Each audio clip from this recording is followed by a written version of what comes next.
Episode 44, an interview with Saifedean Ammous.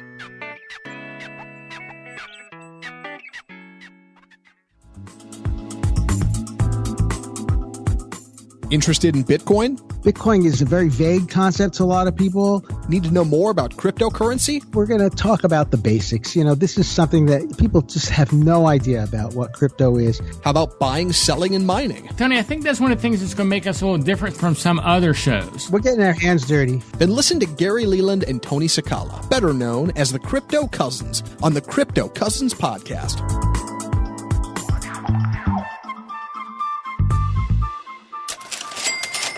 This week's price. This week's price in Bitcoin, $8,765. That's down $371.71, or 4.15%.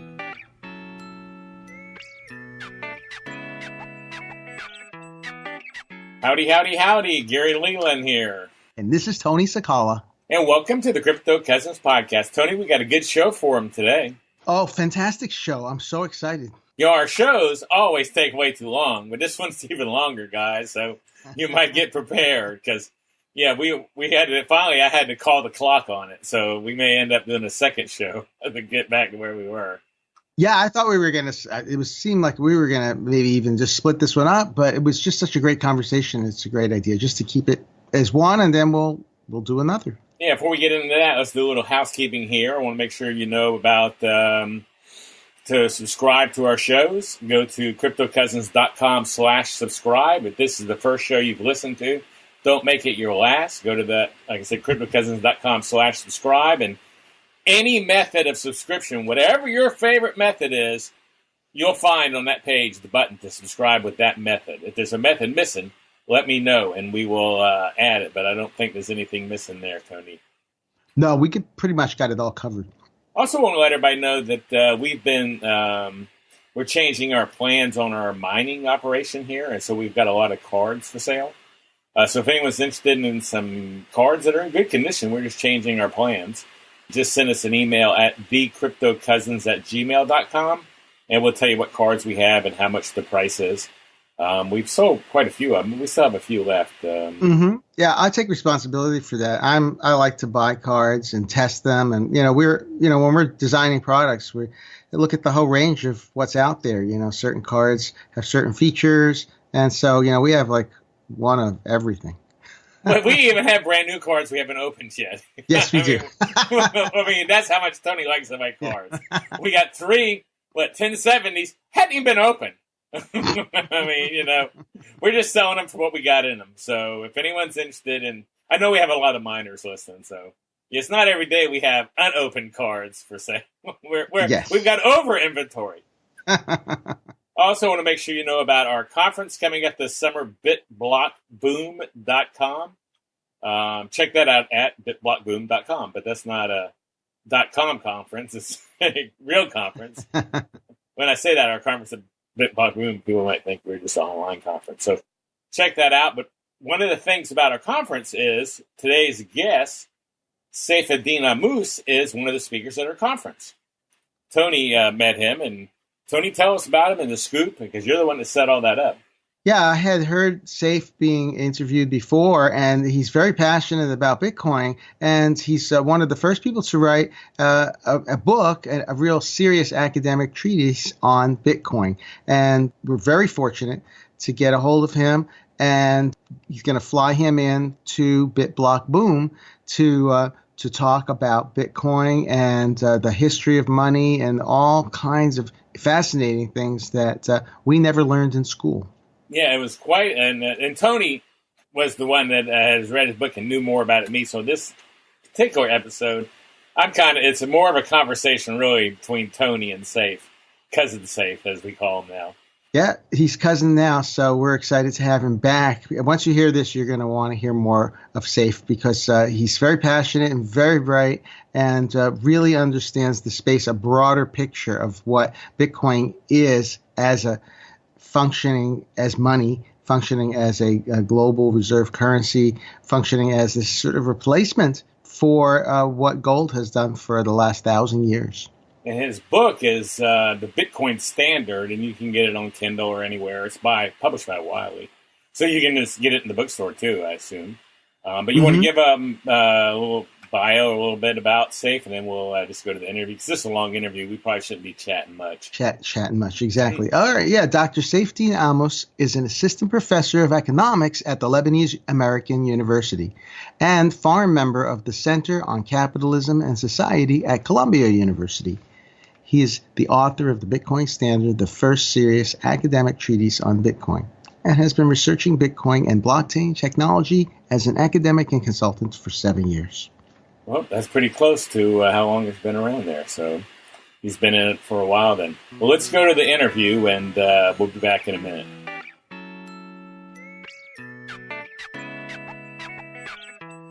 Welcome to the show, Saif. We really do appreciate you taking the time to come on the show.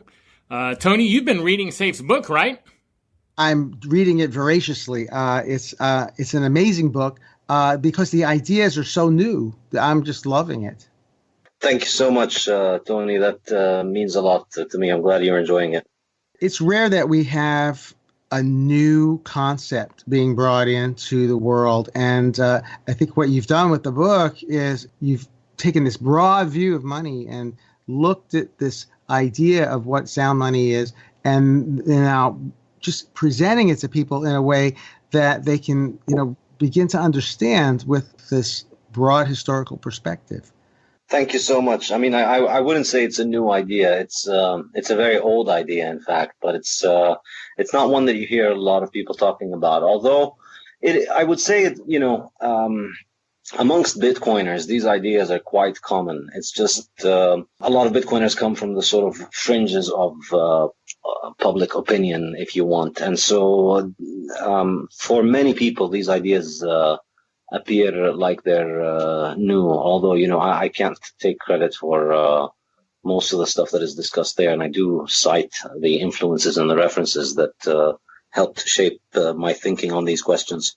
So why don't we use that as the entry point? So what are the sort of really the basic influences of this economic school of thought, if you will?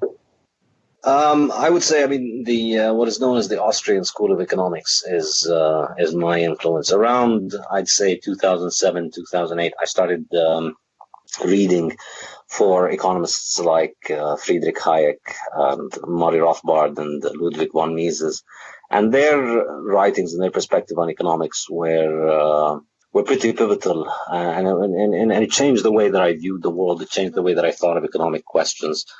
And, once Bitcoin came along, I was interested in Bitcoin from a pretty early point, from a theoretical academic perspective, because it was a really unique and interesting application of these economic ideas. So Bitcoin was the first application of these ideas, and you were able to put it together and see that here the Austrian economic viewpoint, the Austrian economists were presenting money in a certain way. And I guess what it is in the U.S. and maybe all around the world, we're presented with the alternative view. We're presented with this mainstream view of money that is that the government should control the money. That's the way everything should be. And we've been blanketed with this intense propaganda. Can you speak a little bit to that, like in schools and in the world? Why is this viewpoint of the Austrian sound view of money so fringe?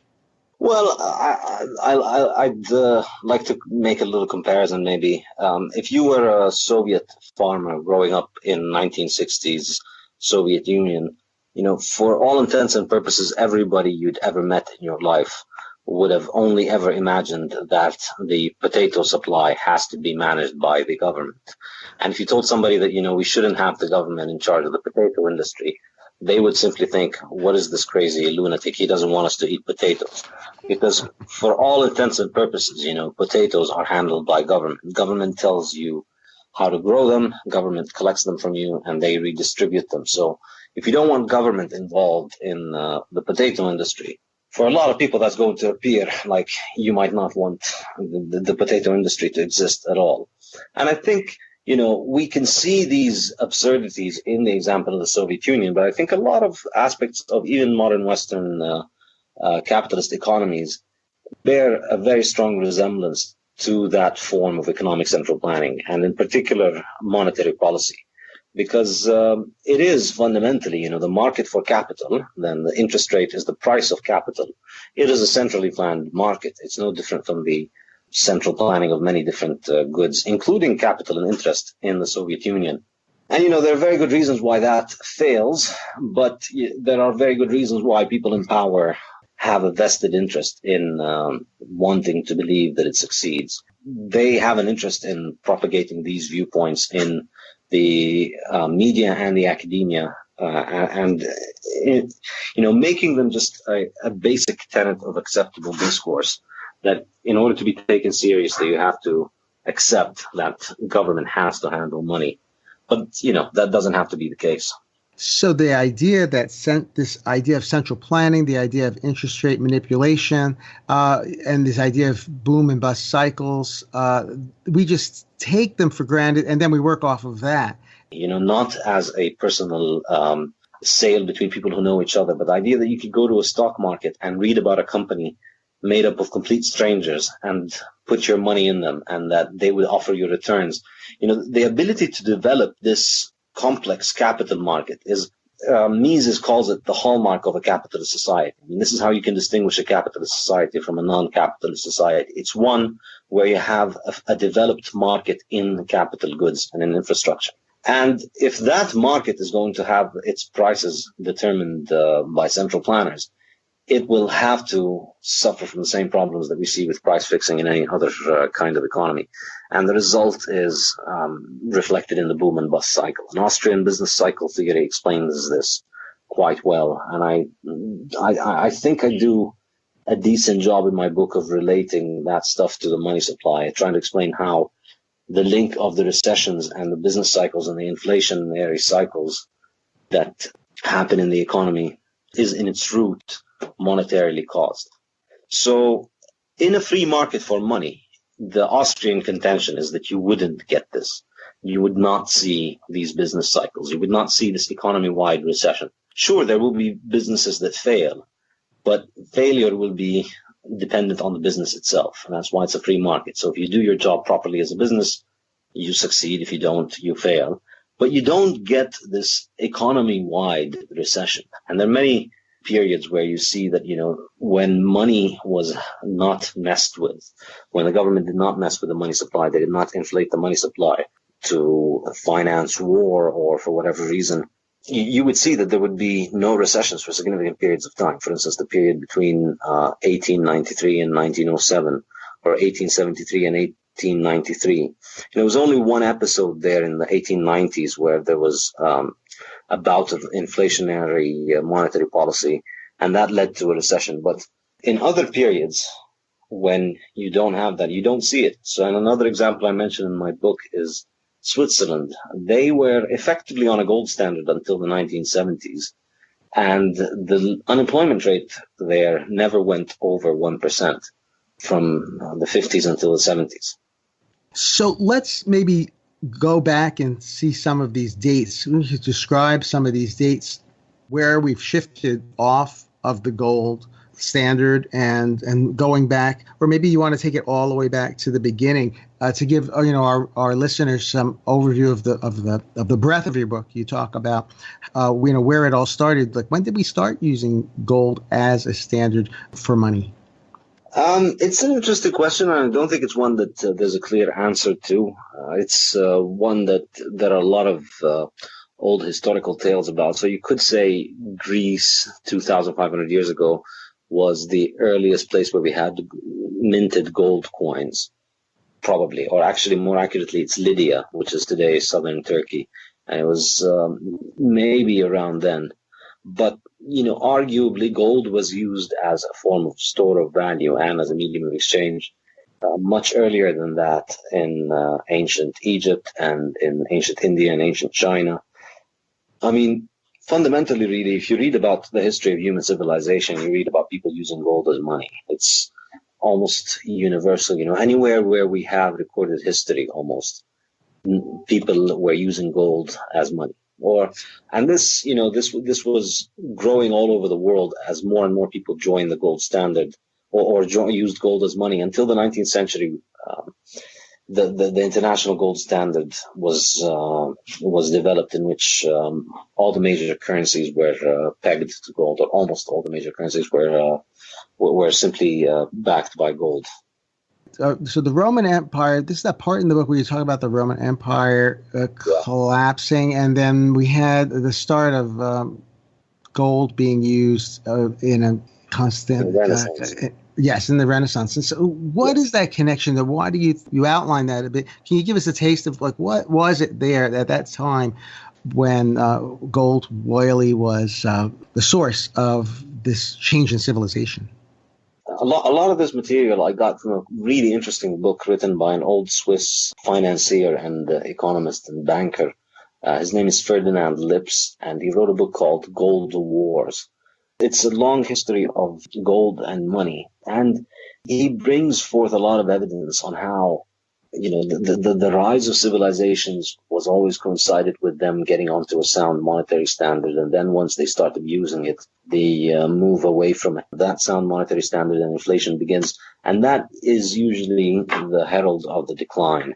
Now, I don't really get into the issue of causality because, my book doesn't really make the claim that monetary inflation is the cause of all of those things. I think it's obviously in social issues and social affairs, establishing causality or even understanding causality is very, very hard because there is a plethora of factors that are interacting together. And so it's really, besides the point to sit and argue about causality, but I think the correlation itself is really rather interesting. It could well be that there are other drivers of the monetary inflation and the civilizational collapse, of course. But the fact that the two come together is really rather interesting. And it's not something that you hear a lot about because obviously there are a lot of vested interest always in trying to make inflation look as nice as possible, if you want. So you see that, with the Roman Empire, for a very long time, they were on a sound monetary standard, and the value of the gold, the quantity or the weight of gold that was included in the coins was largely constant. And as soon as they started debasing the gold content from the coins, this is when things started to go badly for them. And the end point was that people could no longer have actual money, actual gold and silver as money, because their silver coins became so debased that they contained practically no silver towards the end. And so the people were using copper coins. And because of the collapse of the monetary system, the economic system collapsed, and then the size of the economy shrunk. And, one important concept in economics is the size of the economy, or the extent of the market. So, if you take any American state right now, any state in the U.S., and just say, you can't trade with the rest of the world, what's going to happen to the quality of life for people there? Obviously, it's going to decline enormously because, the modern economy depends a lot on people specializing in trading with the rest of the world. And one state on its own would probably, have a lot of its population go into poverty very quickly in that sort of economic order. So, obviously it wasn't as drastic as that because the economy back then wasn't as large. But, the Roman Empire was one economic zone in which people traded with one currency. And then as the monetary system collapsed, as the people didn't have money anymore and they couldn't use, and their money lost its value and it was debased, people just went into serfdom, went into feudal areas where, they had no wealth, no capital, no money. And they were under the mercy of a feudal lord who controlled them. And the extent of trade, the amount of trade that people could do with one another, with others, began to go down further and further. Now, on the other hand, hundreds of years later, as the European Renaissance begins, we see that, the cities that started the Renaissance started with moving towards a sound monetary standard. So Florence and Venice, the two leading cities of the Renaissance, both introduced gold coins around the same time, or towards the end of the 13th century or something like that. And, with time, the development of these new coins across Europe allowed the trade to begin to grow again across Europe. And then eventually banking grew around gold, and then eventually it developed into the gold standard. So that is fascinating. And when we think about inflation today, and the government printing money, but this is not a new thing. So when you say that the gold was debased, that the money was debased, I mean, they were literally clipping the coins. They were literally taking the gold content and just reducing it back in Rome. And that's the start of it. Wow. Sounds like what they did in the U.S. here in the 60s. That's right. Didn't we do that? What was it? The quarter? Yeah, the 60s, they took all they started putting copper in the middle of the quarters. When I was a kid, they used to be all silver. And then they started making them like a sandwich, putting copper or something in the middle. It looked like copper. But they were taking the silver out of the coins. Yep. History repeats itself. Yeah, but, funnily enough, that story has another funny side to it, is that initially they put the copper and other base metals instead of the silver, and that made the coin worth much more than the value of the silver in it. But then over time, the value of the coin itself continued to drop, and now it's becoming even cheaper than the copper that's inside it. Now it costs more to make a penny than a penny. Yeah, I'm surprised they still make a penny. I'm surprised they even make those anymore. I never thought about that. Sure, with the copper and all the work that goes into it. There was a guy who started buying up pennies and using them to mine copper, and he was making a lot of money because there was a lot of copper in pennies, and it's worth much more than the pennies. But he got shut down. Wow, he just needed to do it and keep it quiet. Yeah. Why would they shut him down? Because he was destroying money? Yeah, and because they need to keep printing, making the pennies add much more than a penny. So eventually he could bankrupt the government. They'd run out of copper, at least. Hey, I saw you on an interview with Max Kaiser, I think it was. And you were talking, maybe it was someone else. I can't remember who. I saw a lot of your interviews recently. You were talking about sound money and not sound money. So that's the same thing here that you're talking about. Yeah, fundamentally, the definition that I give to sound money is that it is money that is chosen freely on the market, or whose value is determined by what people want to pay for it, without any form of coercion coming into it. Unsound money, on the other hand, is money where somebody tries to dictate at the point of a gun to you what you should accept and how much it should be worth to you.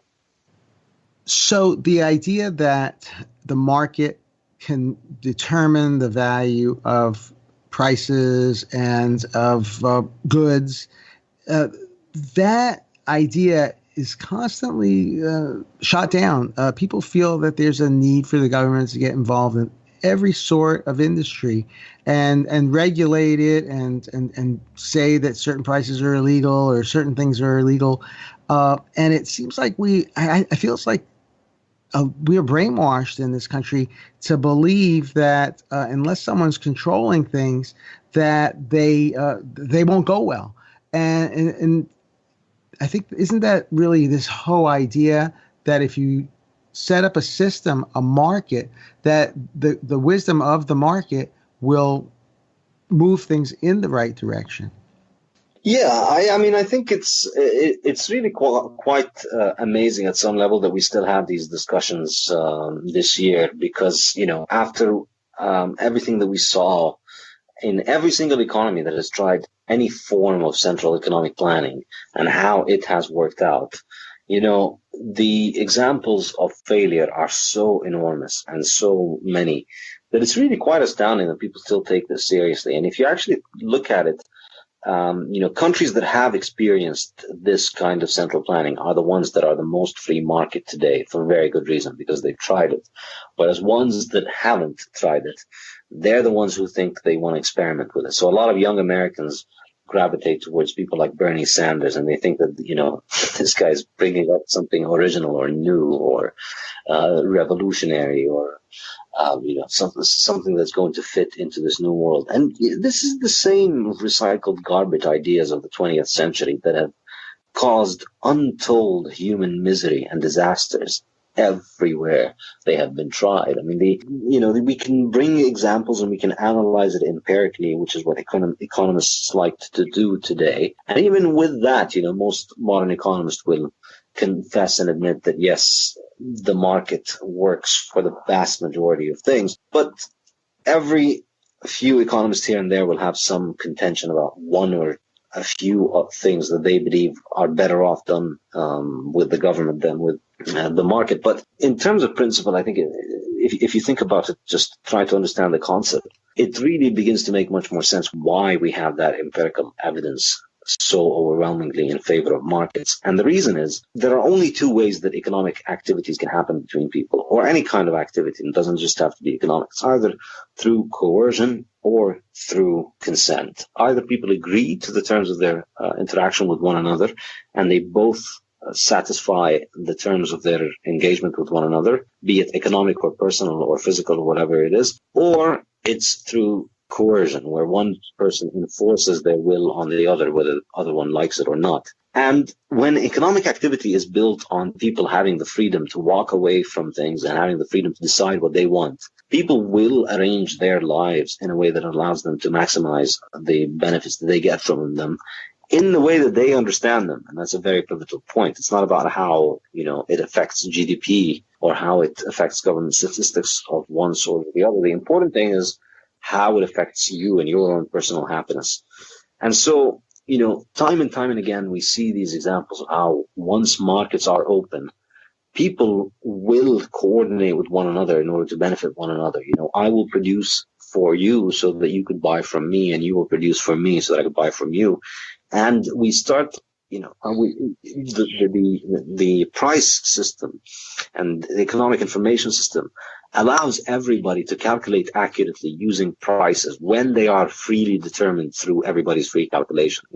When you have a free market, that the prices reflect the actual preferences of people. So when you see that the price of one thing has gone up, that's an indication to you that a lot of people are asking for it. And maybe if you know how to do it, maybe you should go out and do it. And, if it was a free market, people jump on these opportunities and they become productive members of society because they want to satisfy one another. But on the other hand, if the prices are stifled, you prevent these mechanisms, you prevent these, you prevent these signals from reaching people. And so, producers don't produce what consumers want, and you get this wasted economic activity. You get this destruction of capital, this destruction of productive resources that happens almost everywhere this sort of thing has been tried. It seems to me that when I go on eBay, I'm always shocked at the trust that eBay sellers have. They'll mark something up as a penny, and then the auction begins, and all across all kinds of products and services, and products especially, the prices always end up about the same, that they always end up to be this market value that the seller pretty much beforehand knew, and the buyers were willing to go that high. Yep, exactly. The profit incentive and people's self-interest incentive is really underestimated. If you really think about it, if you throw a child into the jungle, they have enough self-interest instinct that they might actually be able to survive. And it has happened that they have survived. It can happen. And so, in a jungle, are surrounded by animals and surrounded by weird things that you don't understand, you could still manage to find your way around your environment and manage to survive. And so now imagine when you put people into modern society with all of the modern infrastructure and tools and capital goods that allow us to be so much more productive. Once people have the freedom to act based on a free economic system, they will produce and they will become creative and they will serve one another and they will cooperate. And a free market system is essential for that. And as I discuss in the book, a free market system in the price mechanism is essential for that. a free market in what is money and a free market in capital is essential for the operation of that. Well, the ideas that you propose that we've never really had the opportunity to do that on a global scale because gold, isn't easily transportable.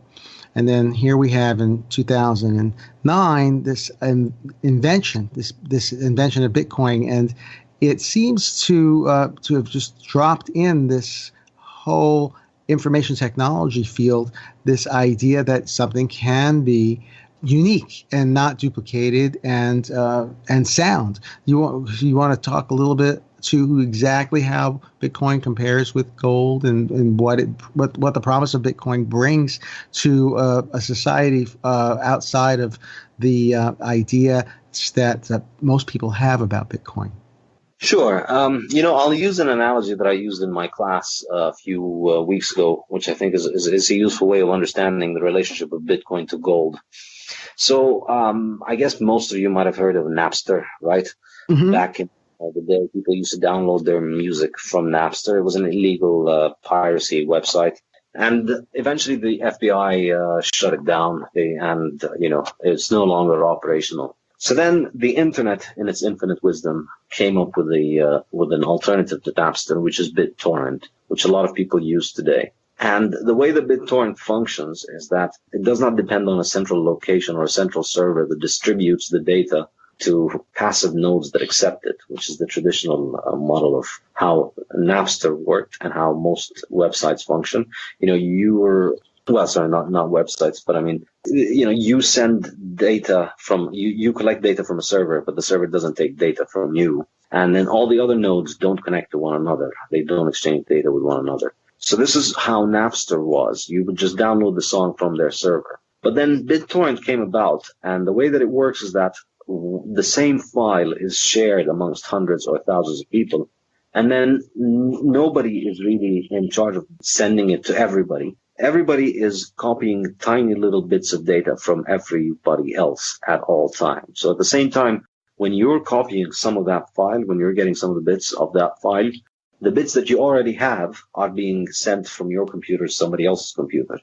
So what BitTorrent does is that it allows for that transfer of data, It allows for that transfer of data to happen in a decentralized way, wherein there isn't a single point of failure in the entire structure. So this is why BitTorrent has been around for so long, and this is why it's never been shut down. And this is why at some point it became even a third of all of the internet's traffic.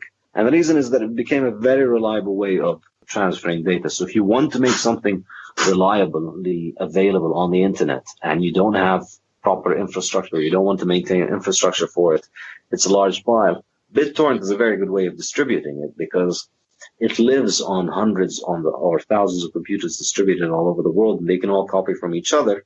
And there isn't a single location that is critical for it. And of course, the other advantage that BitTorrent has is, first of all, it's robust, but the other thing is that there's nobody to lock up. There's nobody to throw in jail. And that's why, it's just decentralized. It's a protocol that does all the things that Napster used to do, but allows people to share peer-to-peer. And so there's no central point that's critical for its operation that can be shut down or compromised. Now, there was something similar to Bitcoin, and if you want in this analogy, it would be the Napster. And it was called e-gold, and it was invented in the 1990s. And the way that worked was that you would send them money from your bank account, and they would buy physical gold, and they would store the physical gold in a safe, in a facility somewhere. And then you could use their platform to make payments with your physical gold that they have in custody. And then at any point in time, you could sell your physical gold and take in dollars. Okay? Mm-hmm. That was a sort of free market gold standard alternative to government money. A lot of people still believe in gold as money. A lot of people would rather use gold as money. And so this guy, I don't remember the exact name of the entrepreneur who was behind it, but this guy offered the gold standard as a free market alternative so that you could go and just use his app effectively, and then you could send money or, use his website and use it to send money from your account to anybody else on the network. And as it began to grow, it became sort of like a classical gold standard bank. And instead of using physical banknotes, paper backed by gold, it was digital. It was e-banknotes. So that thing, e-gold, faced the same fate that Napster faced, which is that it got shut down. So you can think of Bitcoin as the internet's solution to that problem of how do you establish e-gold without having to resort to a gold safe that is stored in a physical place where, you need to move the gold, buy and sell gold physically on the one hand. And then secondly, you're liable to getting closed down by governments. Yes, I see a picture of Doug Jackson with these ankle bracelet right now on the internet. So yeah, they shut him down, and the same sort of thing happens. It's that central location made it vulnerable, but the peer-to-peer network is immune to that, isn't it?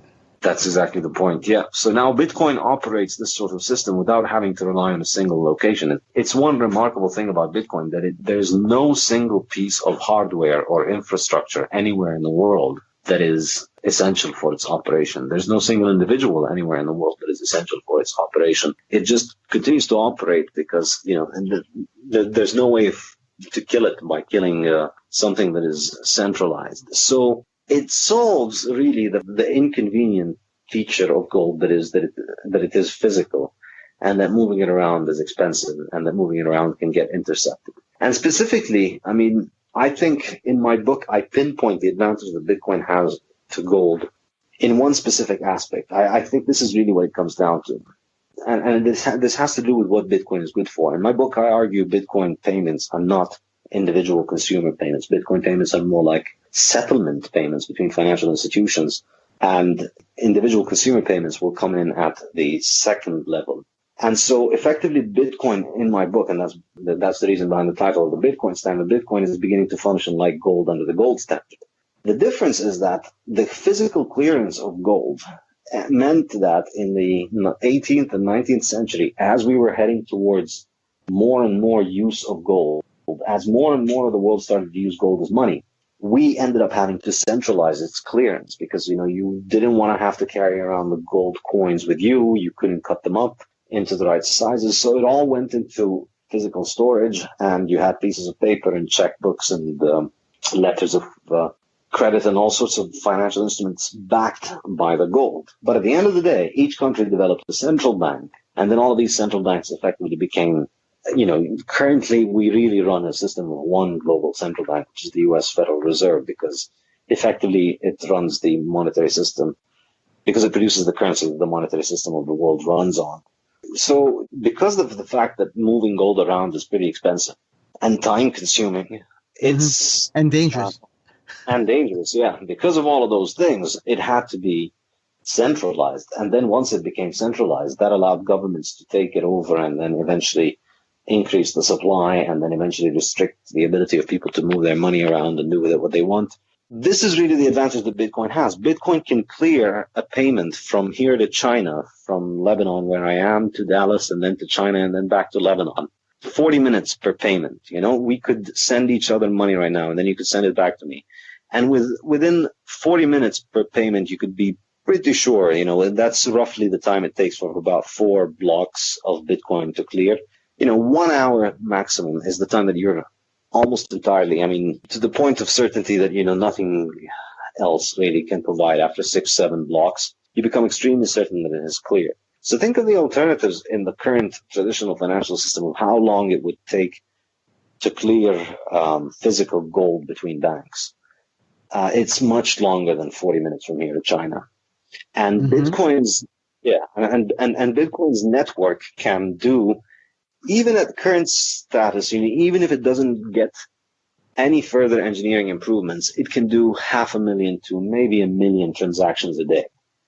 And that's a lot of final settlement clearing transactions. So I was saying, instead of having one central bank and then different branches to it, sort of like think of the Napster server model, you have a BitTorrent model of hundreds or thousands, most likely, of central banks around the world, all being able to provide final clearance of payments between one another. So anyone running a Bitcoin full node, which is just someone running some software on a PC, nothing special, a couple $100 worth of PC, is part of this Bitcoin settlement network. Yeah, precisely. Because, I mean, if you run this node, then you can send money across the world in 1 hour, you know? And that's something that your local bank can't do. You know, your local bank needs to clear it with their central bank, and they then need to clear it with the other country's central bank. And then they need to clear it with the other country's, with the other person's bank. So Bitcoin allows you to just send from one person to the other. And obviously the genius of the whole thing is that it's run on a sound money, on a hard money system, which makes it pretty incredible. And the idea that Bitcoin is sound really comes from the design of it, right? So you want to speak to the mathematically, where Bitcoin is being created or being mined, literally being mined like gold, in a asymptotic fashion. There's going to be a limit. So maybe you describe a little bit about why is that important? The way that I see it, and I think I might be the first to coin this term in my book, I call it Bitcoin is the first thing that we have ever had, the first asset that is strictly scarce. We've never had something that is actually strictly scarce in any meaningful sense. So all the resources that we have in this earth, all the physical resources, we call them resources. And I think that's a bit of a misnomer, and I discuss that in my book. You know, we call oil a resource as if oil is just a gift handed down to us from heaven, when in fact, you know, we make oil. Oil is the output of hundreds and thousands of years of engineering advances, and it takes years of digging and preparing and, making oil rigs in order to come up with the oil that is the actual output. So if you think about the quantity of oil or copper or zinc or even gold that exists in the Earth's crust, it's far beyond even our ability to measure. So we barely scratch the surface of this earth when we're trying to dig for metals across the world. And we're just barely beginning to scratch the surface. And the actual limit on any of these resources, what people call resources, is not the quantity of this resource that exists in the earth. It's how much time we dedicate to it, which is, of course, predicated on how much we value it compared to other things. In other words, the limits on how much oil we have next year or the year after next has nothing to do, or even 10 years from now, or even 100 years from now, has nothing to do with the quantity of oil on Earth in total, because if we want to keep digging more, we just keep digging. You know, this is why we've never run out of anything. We just keep finding more. It's like a product. This is as a product of engineering, and it just happens to be a resource that we see as limited. But really, as you're saying, as our engineering gets better, then we seem to find more of it. Exactly. And this is why, you know, even gold, after God knows how many thousands of years of people digging for it in every corner of Earth, we still find more gold. And if we keep digging deeper, we'll find deeper, you know. The Earth is huge, and we've barely dug anywhere near. We've barely scratched the surface. I mean, literally, if you think about in terms of the volume of the Earth.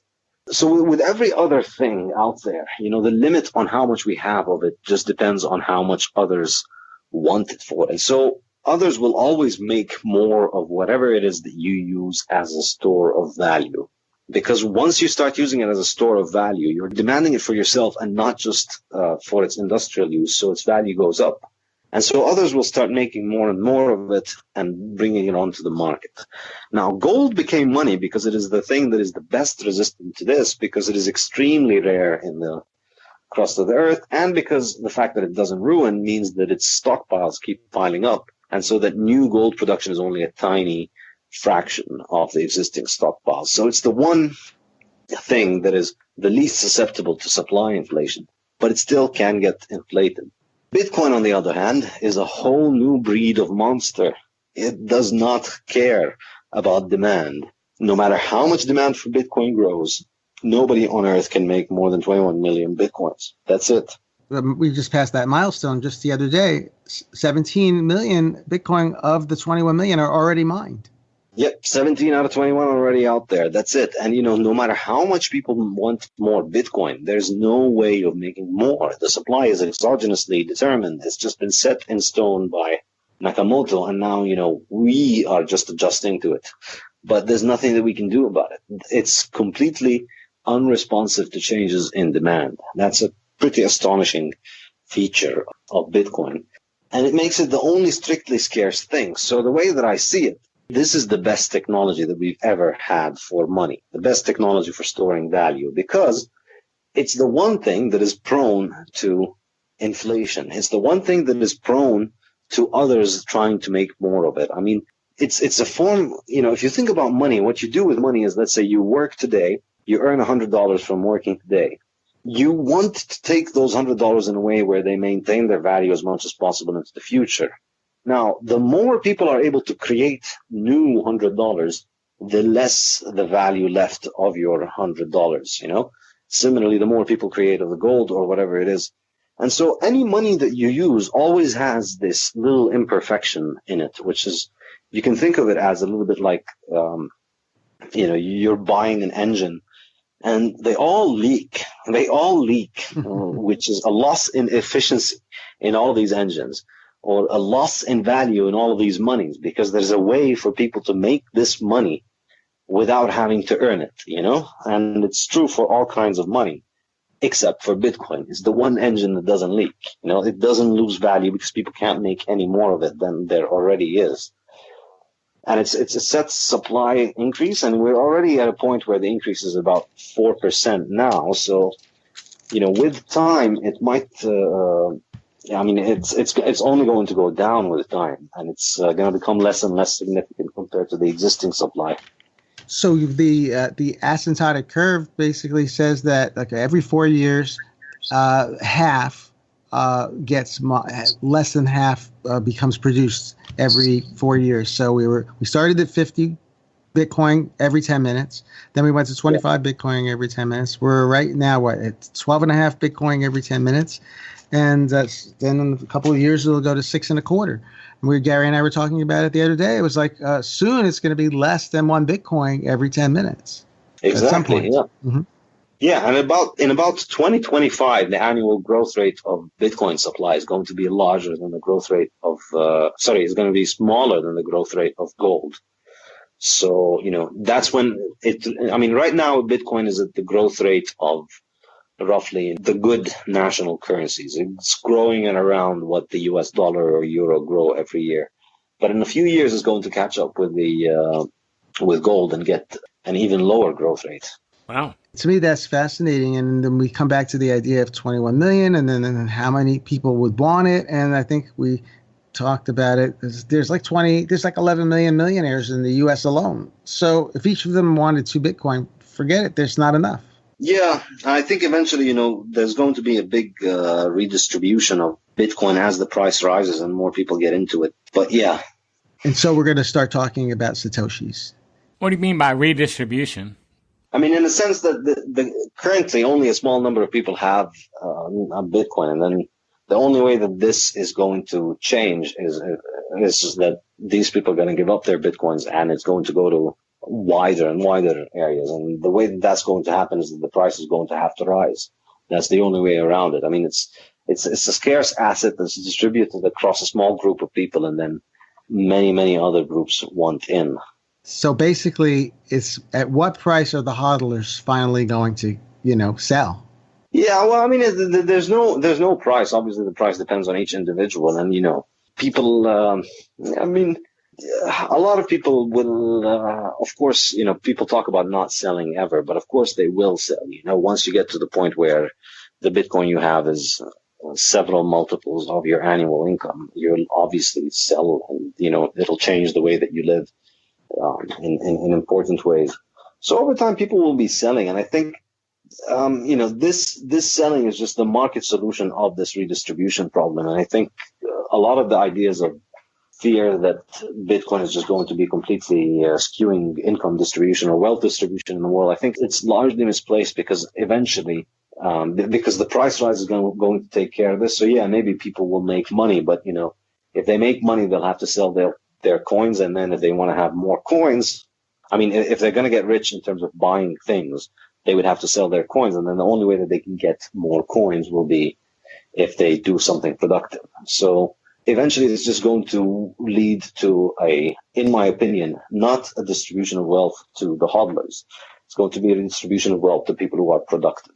I see. Interesting. Well, Tony, we've been going almost an hour on this, and we usually try to keep our shows at 30 minutes. Oh, wow. So fascinating. Yes. No, it's fine. It's fine, Safe. We've enjoyed it completely. I just thought I didn't know Tony had any kind of idea of what timing we had been running. Right, yeah. Hey, I want to make sure before we go there, everybody does know, though, that your book is the Bitcoin Standard, published by Wiley. And so they can check that out, because Tony says it's a great book, and that's on Alexa, I assume, and Amazon. I mean, it's everywhere. Yep. Is there anything special that you want to make sure and cover before we get out of here, Safe? I mean, there's a lot more stuff in the book, but I guess this is probably enough for today. I'm running out of breath. We may have to do another show in a month or so. Sure, yeah, I'd love to. Yeah, and also I want to make sure you understand that you are officially now, from this day forward, considered Cousin Safe, one of the crypto cousins. Oh, excellent. Excellent. And that's an honor. There's a large group of great people in that club, Safe, so welcome to the club. Great. I look forward to meeting the family in Dallas this summer. Yes, at BitBlock Boom. We appreciate that, too. Safe, it's been wonderful. We look forward to coming back and further discussing these ideas. We've gone down the rabbit hole just a little bit. I think that we could talk, yes, for a couple more hours. That's why I thought I should mention something there. Hey, Safe, thank you so much for coming on board. And when this show goes live, I'll send you a link to it so you can be familiar with it, listen to it if you want to share it. I don't know if you want to listen to yourself that long, but in case you want to share it. And we appreciate it, and we will contact you again. We'll be contacting you soon about the conference and contacting you about coming on another episode down the road. This is fascinating information. Thank you very much. It was a pleasure. Thank you, Safe.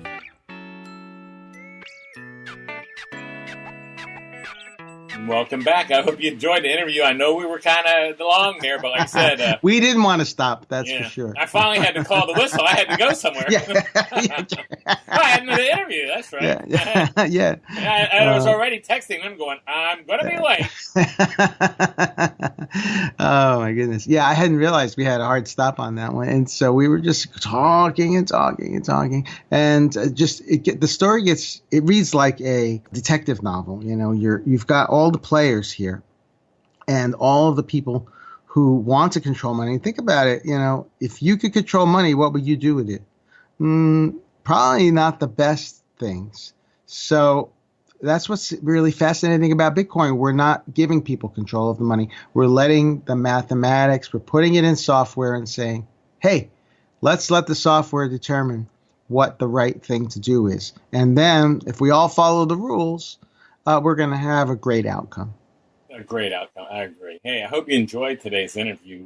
If you have any questions or any comments you want to make or anything, give us a call at 747-777-9471, 747-777-9471, or you can email us, like I said earlier, at thecryptocousins@gmail.com. And I want to big thanks to everybody who's been leaving comments and reviews for us, Tony. I think we've passed the 100 reviews mark on iTunes. Oh, that's really cool. Yeah, I hadn't been tracking that closely. Yeah, that's really exciting. Yeah, I'll tell you, and our YouTube page is really growing.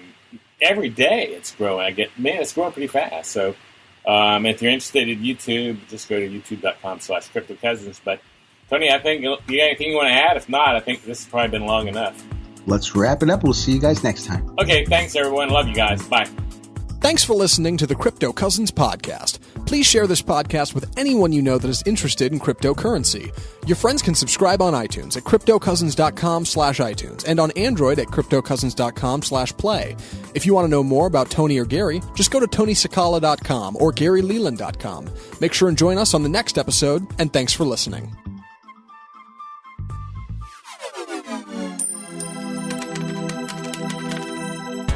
The Crypto Cousins Cousins podcast and information in the podcast are not intended as investment advice. Cryptocurrencies are risky. Never invest more than you can afford to lose. Always seek professional advice before making any investment. Investing in Bitcoin and other cryptocurrencies may present tremendous risks. Please understand that you are using any and all information available on or through the Crypto Cousins podcast at your own risk.